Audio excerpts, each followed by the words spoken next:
አንድ ቪዲዮ እየተመለከትኩኝ ነበርና ከዩናይትድ አረብ ኤምሬት በኢራን ውስጥ የኢራን የሚሳኤል ኢላማዎች ዋነኛ መዳረሻ ሆኗልና ቪዲዮውን እንመልከተው። መጀመሪያ ሰዎች ዱባይና ኢራን እኔም ማላውቀው እናንተ የምታውቁት ሌላ ሰው የሚያውቀው ነገር ካለ ንገሩኝ። ኢራን ከተኮሳቻቸው አጠቃላይ የሚሳኤል ወደ እስራኤልን በሉ ወደ ሌላም ቦታ በሉት ወደ 63% እንኳን ነው። ይሄ 63% እንኳን ተጋነነ ቢባልም ከግማሽ በላይ የሚሆነው የተተኮሰው ወደ ዩኤኢ ነው፣ ወደ ዱባይ፣ ወደ አቡዳቢ፣ ወደ ሻርጃ ምናምን። በዚህ ቪዲዮ ላይ እንዳያችሁት በእርግጥም ዩናይትድ አረብ ኤምሬት የኢራን ትክክለኛ በቃ ከ63% ነው የሚለው እንዲያውም ዘገባው ላይ የኢራን ሚሳኤሎች መዳረሻ ሆናለች፣ የኢራን ድሮኖች መዳረሻ ሆናለች። እና ለምንድን ነው ጥያቄው? በመጀመሪያ ደረጃ ይሄኛውን ሪፖርት ይፋ ያደረገው ወይም በዩናይትድ አረብ ኤምሬት 63% ገደማ የሚሆን የኢራን ሚሳኤሎችን የአየር ላይ ጥቃቶች መዳረሻ ሆናለች በሚለው ላይ ይሄኛውን ጉዳይ ይዞ የወጣው ጂንሳ ይባላል። ጂዊሽ ኢንስቲትዩት ፎር ናሽናል ሴኩሪቲ ኦፍ አሜሪካ የሚባል አይነት ተቋም ነው። ይሄ ተቋም ያቀረበውን ሪፖርት ደግሞ ሴንትኮም የሚባለው የአሜሪካ ማዕከላዊ እዝ ማለት ነው። ሴንትኮም ይሄኛውን ጉዳይ ማረጋገጫ ሰጥቶበታል። ያ ማለት በእርግጥም ዩናይትድ አረብ ኤምሬት ከሌሎቹ የአረብ ሀገራት በተለየ የኢራን የአየር ላይ ጥቃቶች ኢላማ ሆናለች።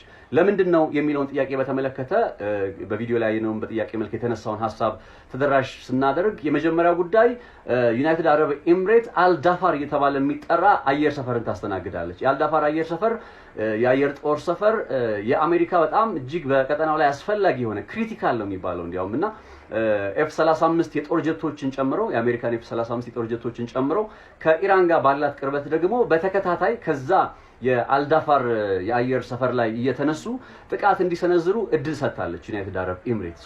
በዚህኛው ሁኔታ ላይ እነ ኢራን አንደኛ ዩናይትድ አረብ ኤምሬትን ኢላማ ሲያደርጉ ይሄኛውን ጉዳይ ታሳቢ በማድረግ ነው። የአሜሪካ የጦር ሰፈር አልዳፋር የሚባለው የአሜሪካ የጦር ሰፈርን ኢላማ በማድረግ ነው እንጂ በዩናይትድ አረብ ኤምሬትና በኢራን መካከል ይሄ ነው የሚባል እንትን ኖሮ አይደለም፣ የጦርነት አይነት ስሜት ኖሮ አይደለም።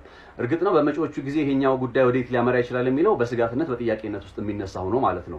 ሌላኛው ጉዳይ ቅርበቷ ነው። ዩናይትድ አረብ ኤምሬት ከኢራን ጋር ያላት ቅርበት ፕሮክሲሚቲዋና በሳቹሬትድም ነች ደግሞ በዛው ልክና ተጠቅጥቀው ነው ያሉት የአሜሪካ የጦር ቴክኖሎጂዎች ያው የአየር ሰፈሩ ላይ ተጠቅጥቀው ነው የሚገኙትና እነዛን ኢላማ ለማድረግ እነዛን ለመምታት በሚል እየታሰቡ የሚተኮሱ ሚሳኤሎች ድሮኖች በዋናነት ዩናይትድ አረብ ኤምሬትን የኢራን አየር ላይ ጥቃት ኢላማ እንድትሆን እያደረጋት ይገኛል። ጂኦግራፊካሊ ከኢራን ጋር ያላት ቅርበት በደቡብ በኩል በተለይና ዩናይትድ አረብ ኤምሬት ያው ትንሽ ሀገር ነች ከሌሎቹ ካያቸዋት ከሌሎቹ የአረብ ሀገራት አንጻር ከተመለከትናትና በዛች አነስተኛ ቦታ ላይ እንደዚህ አይነት በቅርብ ርቀት ላይ የሚገኝ የአሜሪካ የጦር ሰፈር ሲገኝ እንደ አልዳፋር ደግሞ በጣም ክሪቲካል የሆነ የአሜሪካ የአየር ኃይል በኢራን ላይ ለሚያከናውነው ዘመቻ የጀርባ አጥንት የሆነ ኢላማ ሲገኝ ኢራኖች በይሄንን ታሳቢ ባደረገ መልኩ ወደ ዩናይትድ አረብ ኤምሬት ተከታታይ ጥቃቶችን እየሰነዘሩ ነው። በዚህ ምክንያት ነው ኢራን አንደኛ ዩናይትድ አረብ ኤምሬት ላይ ትኩረት እንድታደርግ የተገደደችው ይባላል።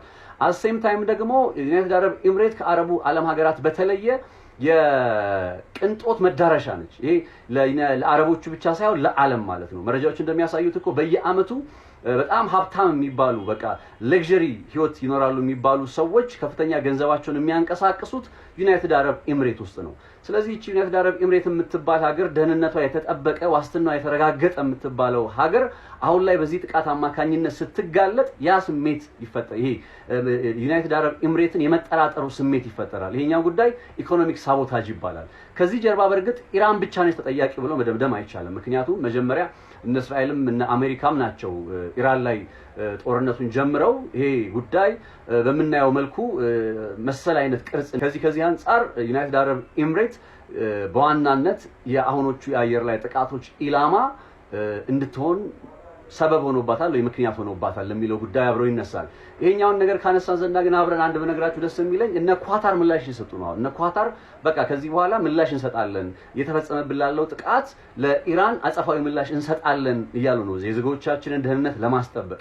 ሳውዲ አረቢያ ውስጥ የሚገኘው የአሜሪካ ኤምባሲ በሁለት ድሮኖች ከተጠቃ በኋላ ሳውዲ አረቢያን በጣም በቃ ምላሽ ሰጣለሁ የሚል አይነት አቋም ውስጥ እየገባች ነው። ይህ ቋንቋ በሌላ ከተገለጸ ምን ማለት ነው? ቀጠናዊ ጦርነት ሆኖ ነገሩ የመቀጠሉ ጉዳይ አሁን በግልጽ እየታየ በግልጽ እየተስተዋለ ነው። እነ ዩናይትድ አረብ ኤምሬትም ደግሞ ይሄኛውን ፓተርን የሚከተሉ ከሆነ የነ ኳታርም ማለት ነው ሳውዲ አረቢያ ልትጀማምረው እየተዘጋጀች ነው።